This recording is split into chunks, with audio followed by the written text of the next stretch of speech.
जन्म घेईल काळजी करू नका. लग्नाची वरात चालू आहे आणि आकाशवाणी झाली. आकाशाची वाणी काव्यवदने कंसा महारी भरवता भवन. आठवाईचा पुत्र बघिल तुलसी ऐकोनी मानसी क्रोधावला. तुझ्या बहिणीच्या पोटी 8वा मुलाला तुझा वध करणार आहे. फार राग घेऊन या खंड मारायला वसुदेवाने हात धरला म्हणजे मारू नको. आणि जिला तू मारणार आहेस तुझी बहीण आहे. स्त्री आतेचं पात्र वाईट आहे. हवं तू आम्हाला बंदिशाळेत ठेव. जी आम्हाला लेकरं होती तुझ्या आम्ही स्वाधीन करेल. त्यालाही पटलं. वसुदेव देवकीला बंदिशाळेत एवढं पहिलं बाळ जन्माला आलं. पण ते बाळ पाहिल्यानंतर त्या कंसाला सुद्धा दया आली नका. पण या कंसातून पाप घडलं पाहिजे म्हणून पुण्य सारावया भेटे देव ऋषी वधी बालकाशी ठेवू नको. म्हणजे शेवटी जर मोजायला गेलं तर पहिला सुद्धा 8वा होऊ शकतो आणि पहिला 8वा झाला तर तोही तुला वध करेल. आणि मग मात्र कंस मामाने काय केलं, एक एक करता 6 लेकरं मारून टाकले. 6 मारित दुराचारी. त्या काळामध्ये एक कंस मामा होता. आता घरोघरी कंस मामा कंसी मावशी झाला. कारण गर्भामध्येच लेकीला काय करतात, मारून टाकतात. काही घटना आपल्याला ऐकल्या. गर्भातील मुलगी सांगत असते, आई तू जसं पाहिलं जग मला देखील पाहू दे. सांग आई मम्मी, सांग मम्मी पप्पांना जन्म मला घेऊ दे. अगं काल जिथे तू होती आज तिथं मी आहे. तू जसं विणलं नातं मला देखील मिळू दे. आणि म्हणून सांग आई बाबांना जन्म मला घेऊ दे. तू बहीण, तू कन्या, तू एक स्त्री आहे.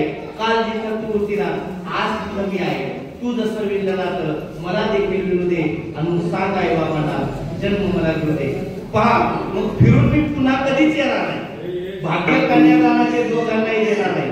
आई डोळे येतात भरून तुझे पदर मला होऊ दे. आणि म्हणून सांग आई बाबांना जन्म मला घेऊ दे. सांग आई बाबांना जन्म मला घेऊ दे. म्हणून मुलापेक्षा मुलगी बरी. प्रकाश देते दोन्ही गरीब. म्हणून ते लक्ष्मीचं रूप आहे. आधी महाशक्तीचं रूप आहे. 9 महिन्या 9 दिवसाने झाली जग बघल्या घाय. वंशाच्या दिव्या पायी नको पंथी विझवू आई. वंशाच्या दिव्या पायी नको पंथी विझवू आई. उद्या तुझ्या गर्भाची चाचणी होणार मुलगी आहे म्हणून सारे नाक मुरणार ग. तूच माझं नशीब तूच माझी पुण्याई. वंशाच्या दिव्या पायी नको पंथी विझवू आई. अविचाराने तू माझा करू नको घात. जन्मभर केली नाही पुन्हा मी सुखात.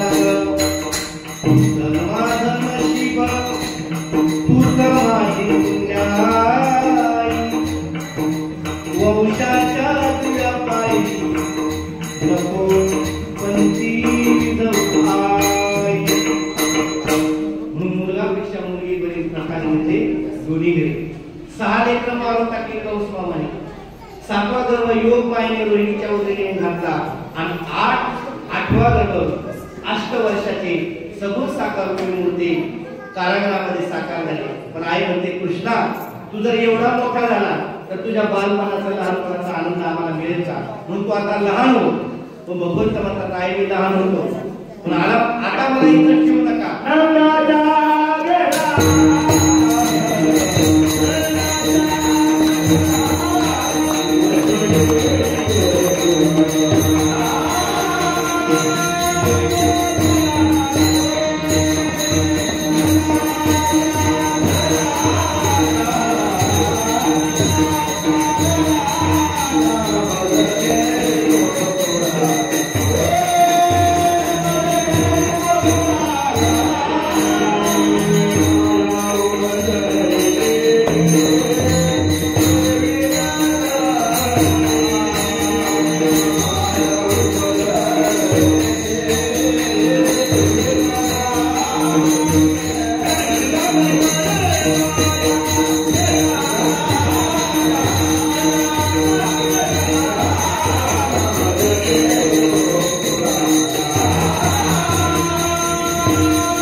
मला इथून नंदाच्या घराला घेऊन जा, कारण धनी कंसासी करे माझ्या बाळाचे माळे. सोडा सोडा मिठी लपवा लपवा धन देखी. वसुदेवाने भगवंताला पाठीमध्ये घेतलं, डोक्यावर घेतलं, आणि जसं भगवंताला डोक्यावर घेतलं उचललेला पावलावरती पायाची बंधनं गळती, बंधनं गळून पडली. सर्व कुडू कड्या निघाल्या गेल्या. भगवंताला घेऊन यमुना वयाजवळ आले. यमुना दुथडी भरून वाहत होती. 28 तारखेला जसा पाऊस पडला ना, किती टिंबे धरणाला पाणी सोडलं होतं, पुलावरून पाणी. इकडे फार मोठा पाऊस पडला. अशी नदी वाहत होती, छातीपर्यंत, कमरेपर्यंत, मानेपर्यंत पाणी आलं. आता भगवंतालाच काळजी वाटली. म्हणून आता भगवंत विचार करू लागले काय करावं. आणि वडिलांनी डोक्यावर उचलून घेतले. मी नेहमी सांगत असतो, आई बाळाला कडेवर उचलून घेते. का? जे मला दिसते ते माझ्या लेकरांना पाहायला मिळतं. बाप काय करतो? बाप मुलाला खांद्यावर उचलून देतो, डोक्यावर उचलून देतो. जे आयुष्यभर मी पाहिलं नाही ते माझ्या लेकरांना पाहायला मिळतं. ही दृष्टी त्याच्या म्हणून डोक्यावर उचलून घेते. पण काळजी, आता नाकात पाणी गेलं तर काय होईल. म्हणून भगवंताने पाय खाली काढला आणि यमुना माईला दर्शन दिलं. पूर चढला आचाट, त्यासीला विला अंगुष्ट. आणि म्हणून यमुना नदी काय झाली, भंग पावली, वाट काढली. पलीकडे वसुदेव महाराज गेले आणि भगवंताला ठेवलं, मायेला डोक्यावर घेतलं आणि आले.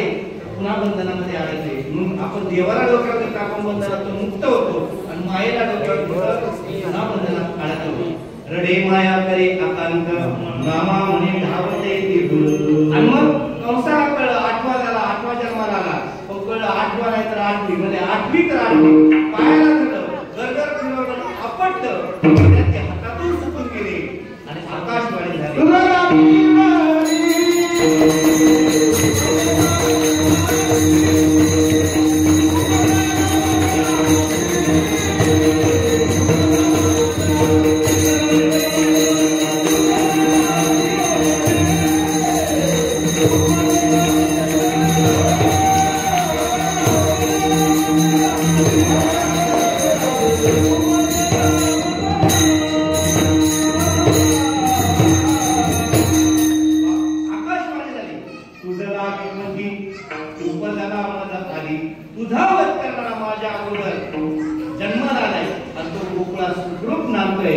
गोकुळाचा फार आनंद झाला.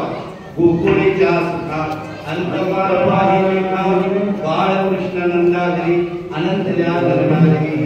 गवळण म्हणती गवळणीला, पुत्र झाला यशोदेला. एक धावे एक पुढे, वा काटे वाटे सुतवडे. फार आनंद झाला, फार आनंद चालले. मग मात्र कंसाला कळलं. कंसाने भगवंताला मारण्यासाठी अनेक राक्षसांना पाठवलं. भगवंताने सर्वांचा निपात करून टाकला. काग बगरिठा मारिला बाळपणे, अवघे दैत्य खाणी पुरविली. भगवंत रांगू लागले, घोड्या करू लागले, चोऱ्या करू लागले. भगवंताने अनेक चोऱ्या केल्या, अनेक लीला केल्या, अनेक घोड्या केल्या. पण कोणती चोरी केली? हरिने माझे हरिले चित्त, मान वित्त विसरले. आता तेसी जाऊ घरा, मुक्ती मला मुक्ती ग. एकच 2 मिनिटाची लीला सांगतो शेवला पुढे राहणे. भगवंताचं सर्वात जास्त प्रेम कोणावर तर राधेवर, आणि राधेचा सर्वात जास्त जीव कोणावर? भगवंतावर. पण राधेच्या सासूने एक दिवस असं केलं, राधेला घरात कोंडून ठेवलं. म्हणजे हिला सोडायचंच नाही, नेहमी भगवंताला भेटायला जाते. महिना झाला राधेची भगवंताची भेट नाही. भगवंताला कर्मेला, राधेला कर्मेला होता. भगवंताने राधेच्या भेटीसाठी काय केलं? आपलं रूप पालटलं. अनंत अवतार घेशी भक्ताला. कोणतं रूप घेतलं? एका कासारी मावशीचं रूप घेतलं. डोक्यावर बांगड्याची पाटी घेतली, वेगवेगळ्या कलरच्या रंगीत बांगड्या, हातामध्ये बांगड्यांचा दुर्गा घेतला आणि ती मावशी निघाली कुठं? जुन्नर शहरात. जुन्नरला राजा राहतो. आणि मग आरवी गावात आले, आवाज दिला, बांगडी. आरवी गावातल्या माता भगिनींनी बांगड्या भरल्या. आता जुन्नर मध्ये आले, आपल्या भुई आळीमध्ये आले, तिथे जवळपास राहत होते. असं समजून घ्या. आवाज दिला, बांगडी. माझ्या सर्व माता भगिनी आल्या, वेगवेगळ्या कलरच्या रंगीत रंगीत बांगड्या परिधान केल्या. आता फक्त एकच डझन बांगड्या राहिल्या होत्या. ती कासाळी मावशी वाट पाहत होती, राधा कधी येते, तिची सासू कधी येते. तेवढ्या सासू आली. पण या मावशीने सांगितलं आता खूप उशीर झालाय, शेवटची एसटी मला नारायणगावला वेळेत गेलं पाहिजे. ही एसटी गेले पुन्हा एसटी नाही. माझी सासू मला रागराग करे, नवरा माझ्यावर रागावे, बांगड्या एक डझन आहे पण वेळ कमी, कारण शेवटची एसटी गेले तर मला पुन्हा एसटी नाही. त्या सासूबाईने सांगितलं मावशी काळजी करू नका, तुमच्या सासूची माझी ओळख आहे, नवऱ्याची सुद्धा ओळख आहे. मी आवडतं त्यावेळेस टेलिफोन असेल काय पूर्वी सकाळ टेलिफोन मोबाईल नव्हता, म्हणजे टेलिफोन करून सांगते काळजी करू नका. जरी एसटी हुकली, एसटी मिस झाली तरी आजच्या दिवस आमच्या इथं मुक्काम करा, मी तुमच्या सासूला निरोप पाठवते. म्हणजे काय हरकत नाही. घेऊन गेले बांगड्या परिधान केल्या, बांगड्या नसल्या, उशीर झाला एसटी निघून गेली, म्हणजे आजच्या दिवस आता या कासारी मावशीला तेच लागलं. मुक्कामाची व्यवस्था झाली, राजेला सांगितलं छान जेवण कर, स्वयंपाक तयार झाला, ताट वाढलं. पण ताट वाढत असताना राजा ताटामध्ये भात वाढावं, वरण वाढावं, तर ताटाच्या बाहेरच पदार्थ वाढू लागले. हरिणे माझे हरिणे चित्त भार विसरले. सासू रागवले, राधे लक्ष कुठे, व्यवस्थित पदार्थ वाढ. पुन्हा व्यवस्थित पदार्थ वाढले, आता झोपायची वेळ आली. असं करा म्हणजे तुम्ही दोघे जणी आतल्या रूम मध्ये झोपा, मी आपली बाहेर झोपते सासूबाई म्हणजे काय हरकत नाही. कासारी मावशीची राधेची आपल्या खोलीमध्ये झोपण्याची व्यवस्था केली. एकटक राजा त्या मावशीकडे पाहते, मावशी एकटक राधेकडे पाहते. मग राजा विचारते, मी तुम्हाला कुठेतरी पाहिल्यासारखं वाटतंय, म्हणजे नारायणगावला बाजारात भेट झाली असं तर आपण पाहण्याचं नाही ना, म्हणजे आपली जवळून भेट झालेली, जवळून ओळख आहे, नक्की सांगा तुम्ही कोण आहात. आता मात्र भगवंताला राहवलं नाही, भगवंताने आपलं रूप पालटलं, सगुण साकार रूप धारण केलं. हे पाहिल्यानंतर राधा नतमस्तक झाली आणि म्हणते, देवा अरे राधेसाठी कासारीत झाला, देवा कासारीत झाला. जो गोबाची बहीण झाला सारा बहिणी उडागार देवा, तू चोखोबासाठी त्याची बहीण झाला आणि राधेसाठी कासारीत झाला. देवा वेडा झाला लाचावला असा बघून काय. मग भगवंताने अनेक खोड्या केल्या, अनेक चोऱ्या केल्या, गाढाने येऊ लागले. मग यशोदा मैया म्हणते, कृष्णा आता तू जगायचं नाही, तुला शाळेत घालला. त्यावेळेस ती शाळा कोणती,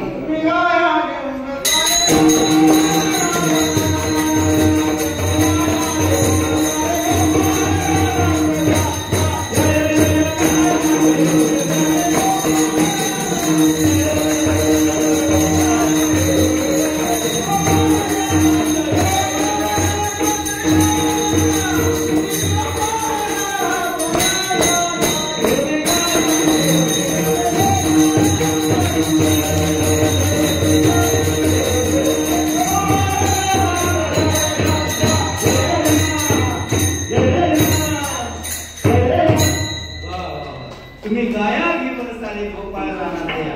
मग भगवंताने गायी चालले, गायीचं पालन केलं, अनेक खेळ खेळले, वेगवेगळ्या प्रकारचे खेळ खेळले.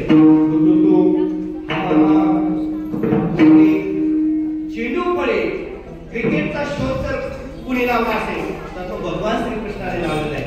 म्हणून क्रिकेटचा खेळ खेळले, अनेक खेळ खेळले, दमून गेले, भागून गेले. म्हणजे कृष्णा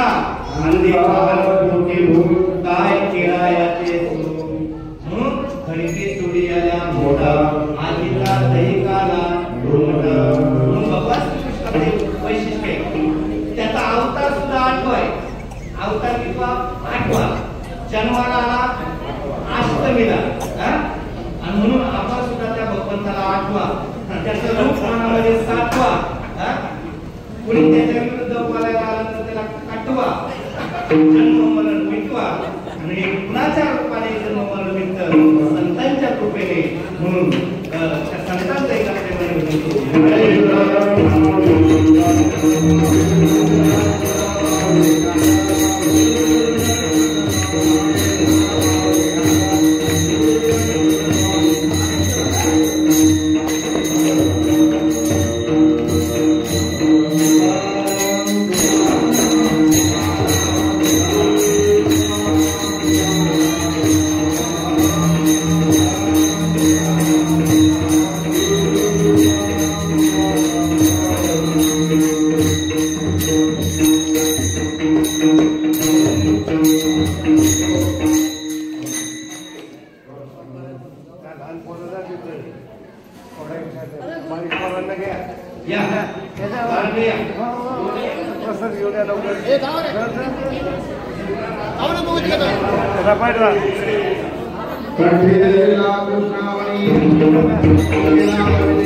Thank you.